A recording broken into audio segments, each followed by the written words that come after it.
Kami tidak akan ragu-ragu Pak untuk memberantas sampai dari akar sampai paling atas, bahwa bahkan saya Pak, kalau saya kedapatan saya menerima judi online, saya besok pagi mundur Pak.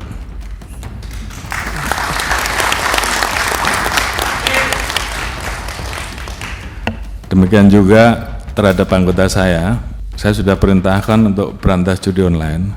Jadi kalau di antara rekan-rekan tidak melaksanakan hanya 2, Anda terlibat, itu yang pertama, atau membiarkan, atau takut.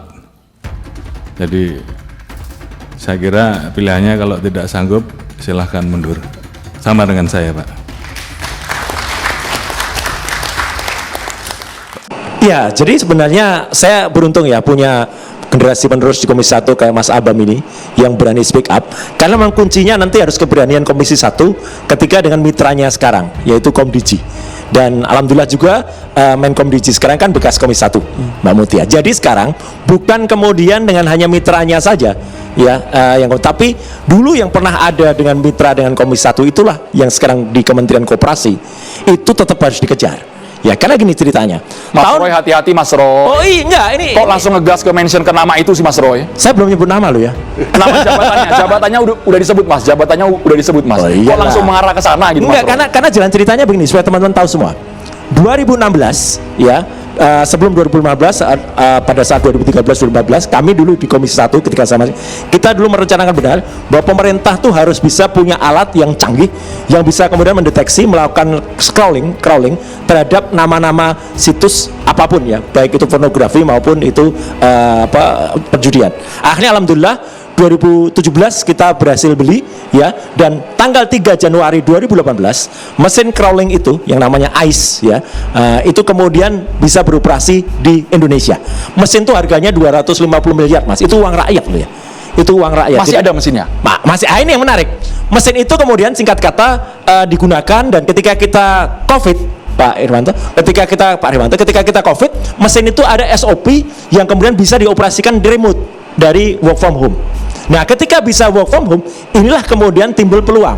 Dan ketika COVID itu sudah tidak diberlakukan lagi di Indonesia, ternyata ada juga pada itu pergantian Menkominfo waktu itu dari Johnny Gerald Plate ke Budi Aris Setiadi. Nah, dia dilapori sebenarnya mesin ini bisa nggak tetap di remote. Konon kabarnya, tolong diverifikasi kalau perlu nanti pada saat pemanggilan dia, apakah masih tetap diizinkan mesin itu dioperasikan dari luar kantor Kominfo? Ternyata jawabannya Mas Abah, bisa. Masih boleh aja, biarin aja. Nah, itu timbul peluang.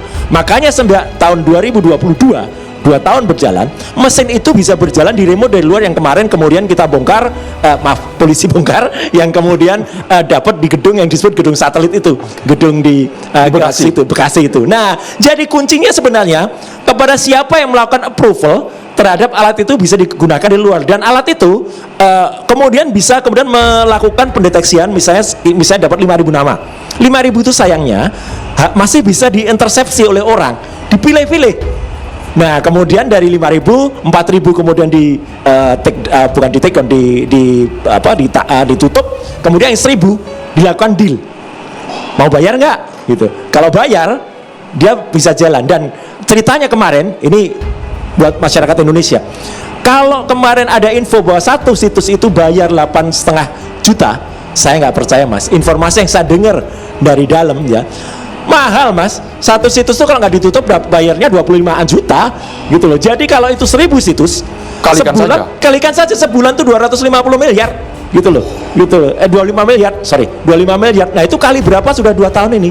Jadi makanya saya mendukung penuh ya statement Pak Kapolri ya, tadi Pak Listio Sigit mengatakan kalau siapapun harus diperiksa, termasuk mantan pejabat yang memberikan approval itu.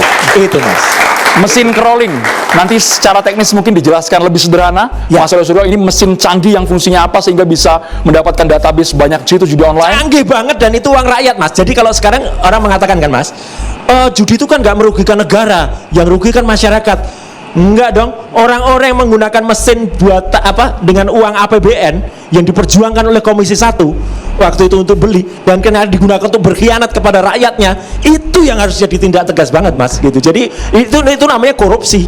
gitu loh. Jadi artinya jangan sampai kemudian, nah ini saya pakai baju ini ada artinya Mas. Ini mau kan buka baju, buka kancing, apa artinya nih? buka kancing itu artinya apa? Sambil berdiri boleh? Ya, Sambil berdiri? di dalam Garuda Pancasila, Oke. ini negara kita mungkin nggak bisa maju kalau di dalam itu masih ada trias koruptika. Wah ini, nah Wah, ini harus Mas kita Roy lawan. Suryo mau berubah nih kayak Mas Roy Suryo. Ini harus kita lawan. Trias koruptika. Koruptika. Jangan sampai masih ada. Saya percaya kalau Mas Abam dan Pak Riwanto ini enggak, jangan sampai anggotanya di dalam itu ikut-ikut legislatif, ya, kemudian eksekutif dan juga yudikatif. Jadi kita harus lawan ini. Carta Demokrasi terima kasih sudah ngangkat ini menyelamatkan masyarakat. Cocok, baju sudah disiapkan ternyata. Ini langsung mengarah ke legislatif. Ini legislatif yang sesungguhnya, bukan legislatif tulisan di baju Mas Roy Suryo, Mas Abraham. Oke, Yang baru terima kasih, di Komisi Mas. 1 DPR, Mas. Ya. Kira-kira upaya untuk membongkar judi online gimana, Mas Abraham? Ya, jadi pertama-tama saya ucapkan apresiasi yang setinggi-tingginya kepada Bu Menkom Diki karena tadi sore saya sama Pak Rikwanto habis ketemu Bu Menteri. Jadi Bu Menteri berkomitmen untuk membuka pintu seluas-luasnya agar kepolisian bisa masuk dalam kementerian dan menyidik. Ingin membongkar tuntas sampai ke ujung-ujungnya. Nah, yang kedua ingin saya sampaikan terkait 18 orang yang tertangkap ini oleh Polda Metro Jaya, sebetulnya ada yang perlu disyukuri juga dari pihak kami. Karena apa? Untung ini terungkap sekarang. Kalau setahun dari sekarang, Bu Menteri kita nanti yang pasti kena bully. Pak, karena apa? Ini sistematis, Pak. Ini saya harus katakan ini sistematis. Kenapa? Ada seseorang yang bernama AK yang tidak lolos tes seleksi, yang katanya setelah tidak lolos tes seleksi dijadikan TA, Tenaga ahli, ya kan? Kami ini di DPR, Pak, kita punya TA, itu minimal persyaratan itu S2, Pak. Nah, orang yang namanya AK ini SMK, Pak. Itu satu. Terlepas dia skillnya baik atau tidak, secara administratif ini tidak cacat ini. Nah, yang kedua, pertanyaannya, apakah si AK ini menerima uang dari negara? Apakah dia digaji dari negara? Kalau misalnya dia digaji dari negara, pertanyaannya, kapasitasnya dia digaji dari negara itu apa? Dan yang kedua, siapa yang meloloskan dia? Siapa tidak bisa kita mengatakan, oh ya ini kita loloskan karena skillnya. Kalau itu terjadi kesalahan, itu tanggung jawab orang yang meloloskan, yang merekrut. Yang merekrut. Oke. Kenapa? Ada jurisprudensinya, Pak. Saya dulu advokatnya Mensos. Pada waktu saya masuk ke tim hukumnya, itu kalau nggak salah PLTK Biro Umum atau PPK-nya, itu diputuskan secara sepihak oleh mantan menteri. Dan itu dijadikan bukti di fakta persidangan. Nah, yang kedua yang ingin saya sampaikan, kenapa kok saya ingin agar kepolisian ini harus membuka? Saya nggak ada permasalahan dengan mantan menteri yang lama, tapi kenapa ini harus diperiksa? Karena saya harus kami dari Komisi 1 sebagai mitra kerja Menkom Diki, kita tidak ingin agar praktek ini diulangi kembali, Pak.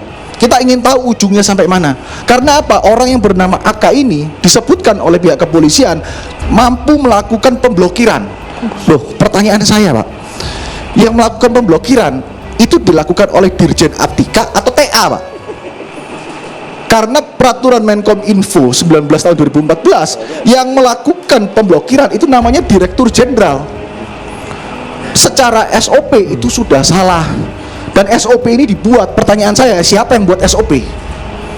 Nah, dari situ polisi perlu melakukan pendalaman apakah masuk judul atau adakah dugaan tindak pidana korupsi, Pak.